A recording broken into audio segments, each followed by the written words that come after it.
adik-adik semua. Bagaimana kabarnya hari ini? Semoga adik-adik semua selalu diberikan kesehatan ya. Sebelum adik-adik menyimak video pembelajaran, izinkan Ibu untuk memperkenalkan diri. Perkenalkan, nama Ibu adalah Ibu Mega Andriarti. Adik-adik bisa memanggil saya dengan panggilan Ibu Mega. Nah, selamat menyaksikan ya.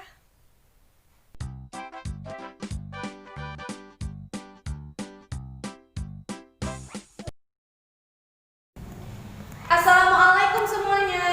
Waalaikumsalam. Apa kabarnya hari ini? Alhamdulillah, luar biasa. Allahu Akbar. Selamat pagi. Pagi semangat. Bentar, Ibu menyimpan dulu bukunya. Nah, coba Ibu minta kalian untuk merapihkan tempat duduknya, dirapihkan bajunya. Nah, jika sudah, silahkan dipimpin doa oleh Indah. Sebelum belajar, mari kita berdoa. Berdoa mulai selesai. Iya, terima kasih Indah. Sekarang Ibu akan mengecek kehadiran kalian. Fauzi, Hadir. Rafa, Hadir. Indah, Hadir. Keke, Nina. Hadir. Nah, Ibu sudah melihat nih, sepertinya semuanya hadir ya. Sekarang Ibu akan bertanya, kan di tempat tinggal kalian pasti ada ketua RT dan ada ketua RW. Siapa yang tahu nama ketua RT? Pak Abuy. Nina, Pak Abuy, Fauji, Pak Beni. Pak Beni, Indah, Pak Abuy. Pak Abuy juga sama. Kakak, Pak Abuy juga sama. Kiki, Pak Abuy juga sama ya. Ternyata semuanya sudah hafal nama ketua RT. Sekarang Ibu akan bertanya pada kalian semua, apakah kalian pernah melihat seorang petani di lingkungan kalian? Pernah. Nah, sekarang kita akan belajar tentang pemanfaatan sumber daya alam oleh masyarakat di pedesaan.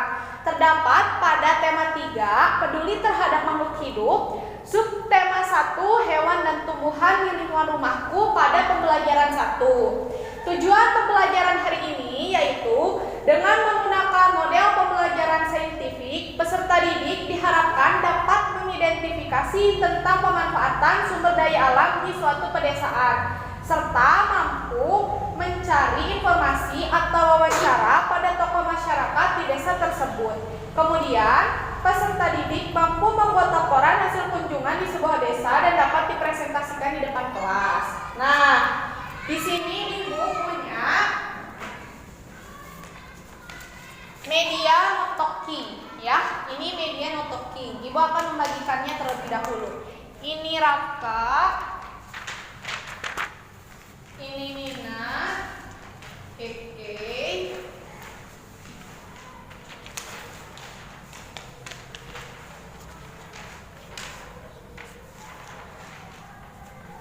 nah, sekarang Ibu mau menjelaskan nih, media notoking itu, coba Ibu pinjam dulu ya satu ya, sebentar.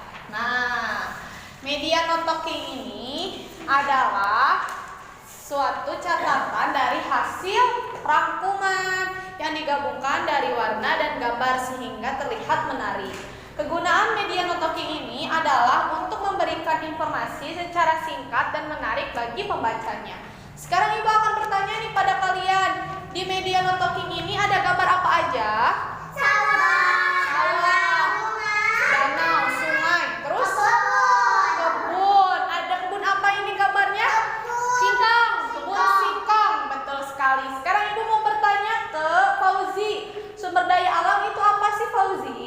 Sumber daya alam adalah segala sesuatu yang berasal dari alam yang dapat digunakan untuk memenuhi kebutuhan hidup manusia. Betul sekali ya. Jadi sumber daya alam itu segala sesuatu yang ada di bumi. Dan sumber daya alam itu kegunaannya adalah untuk memenuhi kebutuhan hidup manusia. Sekarang Ibu mau bertanya pada Rafka, pemanfaatan sumber daya alam di desa itu berfungsi untuk apa sih? Untuk memenuhi kebutuhan perekonomian. Betul sekali. Salah satunya untuk memenuhi kebutuhan perekonomian yang ada di desa tersebut. Nah, sekarang Ibu mau bertanya ke Nina. Nina, di bawah ini ada gambar apa? Petani. Ada gambar petani ya. Nah, petani itu apa sih, Indah? Seseorang yang bergerak di bidang pertanian. Nah, seorang yang bergerak di bidang pertanian utamanya itu dengan cara melakukan pengelolaan tanah dengan tujuan untuk menumbuhkan dan memelihara tanaman seperti padi, bunga, buah, sayur mayur, dan umbi-umbian ya, seperti itu. Nah, sekarang di sini Ibu akan membagikan kalian menjadi beberapa kelompok ya. Ini kelompok 1, kelompok 2, kelompok 3, dan kelompok 4. Ya, di sini Ibu akan membagikan LKPD-nya. Ini kelompok 1, 3, 4, dan 2. Nah, jadi kalian tinggal isi ya di LKPD itu. Ibu beri waktu 10 menit. Silahkan untuk mengisi.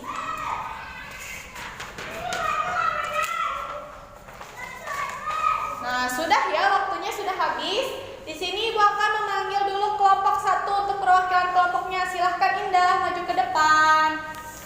Nah, Indah, coba Ibu mau bertanya. Indah akan mengunjungi desa apa? Desa Mutiara. Desa Mutiara. Tokoh yang akan diwawancarai? Petani buah. Petani buah. Jadi kelompok 1 ini akan berkunjung ke desa Mutiara dan akan mewawancarai petani buah. Silahkan duduk kembali, tepuk tangannya untuk Indah. Selanjutnya perwakilan dari kelompok 2. Silahkan Nina dan Keke maju. Nah, desa yang akan dikunjungi adalah Mawar. Desa Mawar. Tokoh yang akan diwawancara? Petani padi. Petani padi. Jadi kelompok 2 akan mengunjungi desa Mawar dan akan mewawancarai petani padi. Silahkan duduk kembali, boleh tepuk tangannya. Sekarang kelompok 3, silahkan Fauzi. Nah, sini Fauzi. Fauzi akan mengunjungi desa apa? Desa Tegalaya. Desa Tegalaya. Tokoh yang akan diwawancarai? Petani sayur. Petani sayur. Jadi Fauzi ini akan mengunjungi desa Tegalaya dan akan mewawancarai petani sayur. Silakan duduk kembali dari perwakilan kelompok 3, tepuk tangannya. Terakhir kelompok 4. Sini coba Rafka. Rafka akan mengunjungi desa apa? Panenjual. Desa Panenjoan. Tokoh yang akan diwawancarai? Petani padi. Petani padi. Jadi kelompok 4 akan berkunjung ke desa Panenjoan dan akan mewawancarai petani padi. Silakan duduk kembali. Boleh minta tepuk tangannya? Nah, semuanya hebat-hebat sekali ya, sudah berdiskusi. Nah, jadi nanti kalian ditugaskan untuk Ibu untuk mewawancarai di desa-desa tersebut ya. Dikasih waktu 1 minggu dan kalian membuat laporan berupa media no talking ini. Oke? Dapat dimengerti? Mengerti. Nah, jadi kesimpulan hari ini adalah apa sih tadi kita belajar tentang apa aja? Tentang sumber daya Alam. Sumber daya alam itu apa? Di desa. Sumber daya alam itu apa pengertiannya? Segala sesuatu Segala sesuatu yang berasal dari alam yang dapat digunakan untuk memenuhi kebutuhan hidup manusia. Ih, pintar sekali Fauzi. Terus tadi pemanfaatan sumber daya alam yang ada di desa itu ada apa aja? Ada terus ada apa? Ada sungai, ada kebun. Hebat, pintar sekali Nina. Nah, berhubung pembelajaran ini akan diakhiri, Ibu punya hadiah nih buat kalian, yaitu berupa soal evaluasi. Ya, tolong dikerjakan soal evaluasinya. Ibu beri waktu 5 menit. Ini.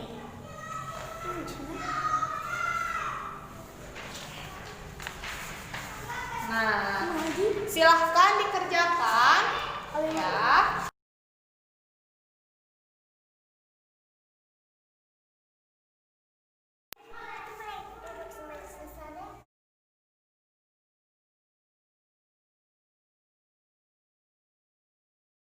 Oke anak-anak, waktunya sudah habis ya. Silahkan untuk dikumpulkan soal evaluasinya.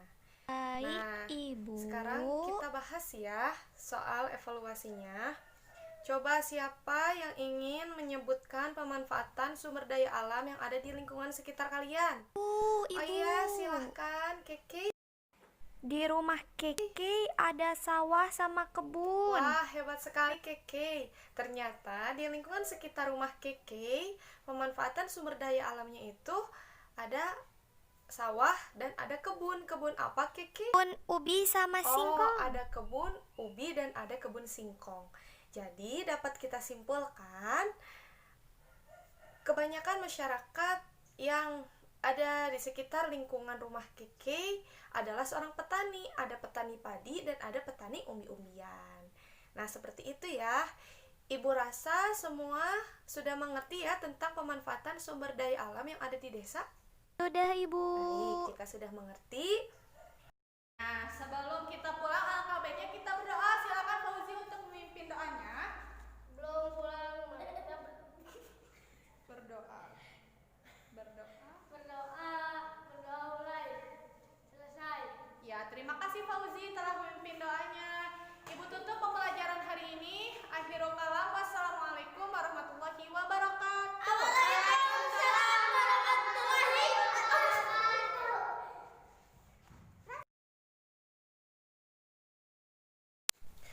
Baik teman-teman, alasan saya menggunakan media no talking adalah dengan siswa menggunakan media ini dapat meningkatkan kemampuan membaca pemahaman siswa. Nah, kemudian yang kedua, dengan menggunakan media ini siswa mampu menemukan sebuah informasi. Kalian teman-teman dapat dilihat ya media no talkingnya gitu. Nah, informasi yang dapat siswa temukan adalah mengenai pemanfaatan sumber daya alam yang ada di desa. Di situ terdapat ada gambar, ada 3 buah gambar, yaitu ada gambar sawah, ada gambar sungai, dan ada gambar kebun gitu. Biasanya ketiga sumber daya alam itu sering dimanfaatkan di sebuah desa. Nah, kemudian siswa juga dapat menemukan sebuah informasi yang lainnya mengenai tentang pengertian sumber daya alamnya, terus juga tentang fungsi pemanfaatan sumber daya alam di desa itu untuk apa. Selanjutnya di bagian yang bawah itu di media no talking tentang pengertian petani gitu. Kebanyakan di sebuah desa itu sebagian masyarakatnya itu bekerja sebagai petani. Nah, yang anak-anak pahami atau yang anak-anak sering lihat adalah petani padi. Jadi mereka pikir ya petani ya yang ada di sawah gitu. Ternyata tidak gitu. Tidak semua petani berada di area persawahan gitu, karena pengertian petani itu adalah seseorang yang bergerak di bidang pertanian, utamanya dengan cara melakukan pengelolaan tanah dengan tujuan untuk menumbuhkan dan memelihara tanaman seperti padi, bunga, buah, umbi-umbian, sayur-sayuran dan sebagainya gitu. Makanya alasan saya di bawahnya dicantumkan seorang petani agar anak-anak mengetahui bahwa petani itu tidak hanya di area persawahan gitu. Ada yang bekerja juga di kebun, disebut dengan misalkan kebunnya itu adalah kebun singkong, berarti disebutnya dengan petani umbi. Atau misalkan kebunnya itu ibu ada kebun tomat, itu termasuk tomat itu apa, jenis apa, sayur-sayuran, berarti disebut petani sayuran kayak gitu. Sekian dan terima kasih.